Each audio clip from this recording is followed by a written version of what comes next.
اللہ فرماتا ہے جس نے میرے ولی سے دشمنی کی میرا اس کے خلاف اعلان جنگ ہے۔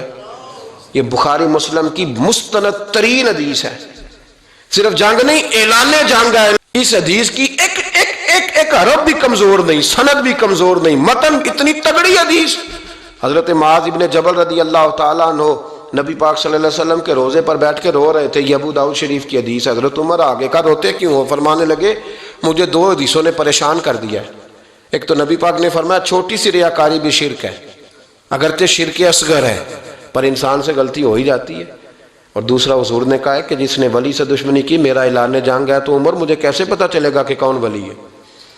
حضرت عمر نے کہا بہتر یہ ہے کہ تو سب کی عزت کیا کر، سب کا اکرام کر۔ لیکن یہاں تو لوگ معاف ہی نہیں کر رہے۔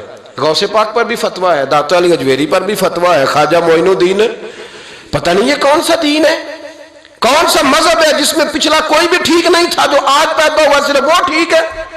انڈیا پاکستان بنگلہ دیش میں یہاں کے نا حدیث کو چھوڑ دیتے ہیں کیونکہ انہوں نے اپنے بابے نکالنے ہوتے ہیں اس حدیث میں سے۔ اللہ تعالیٰ فرماتا ہے جو میرے ولی سے دشمنی کرے میرا اس کے خلاف اعلان جنگ ہے، اور میرا بندہ میرا قرب حاصل نہیں کر سکتا مگر فرائض میں پابندی سے، اور نوافل میں کثرت سے میرا اتنا قرب حاصل کر لیتا ہے کہ میں اس کے ہاتھ بن جاتا ہوں جس سے وہ پکڑتا ہے، میں اس کے پاؤں بن جاتا ہوں جس سے وہ چلتا ہے، میں اس کے کان بن جاتا ہوں جس سے وہ سنتا ہے، میں اس کی زبان بن جاتا ہوں جس سے وہ بولتا ہے، میں اس کی آنکھیں بن جاتا ہوں جس سے وہ دیکھتا ہے۔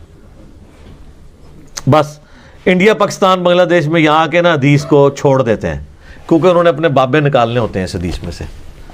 اچھا، اور یہ حدیثیں ان بابوں پہ فٹ کر رہے ہوتے ہیں جنہوں نے اپنے ناموں کے کلمے پڑھائے ہیں، جنہوں نے انڈیا پاکستان میں شرک پھیلایا ہے۔ مجھے بتائیں قرآن اگر ولی اللہ کی بات کرتا ہے تو اس ولی اللہ کی کرے گی نا جو قرآن کے موجود جب نازل ہو رہا تھا اس وقت جو لوگ تھے۔ قرآن میں کہیں لکھا ہوا ہے کہ 1200 سال بعد فلانا ولی آئے گا، 500 سال بعد فلانا آئے گا؟ قرآن جب ولی کی بات کرتا ہے تو کس ولی کی بات کرتا ہے؟ صحابہ اور اہل بیت کی، جن کی کوئی کرامت نہیں ہے۔ شیخ عبد القادر جیلانی نے 12 سال بعد برات کاٹ لی، حضرت عمر نے کیڑی برات کڈی ہے؟ حضرت ابوبکر نے کچھ بھی نہیں کٹا، سب کہانی ہے جھوٹ۔ تو یہ میں آپ کو فرق بتا رہا ہوں۔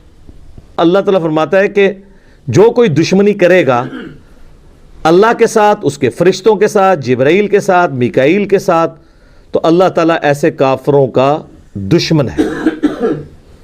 اور آج بھی جو صحیح اولیاء اللہ سے دشمنی کرے گا اللہ کی ان کے ساتھ دشمنی ہے، یہ ذہن میں رکھیے گا۔ اور صحیح اولیاء اللہ وہ ہوں گے جو اللہ کی عبادت کروائیں گے، اپنی عبادت نہیں۔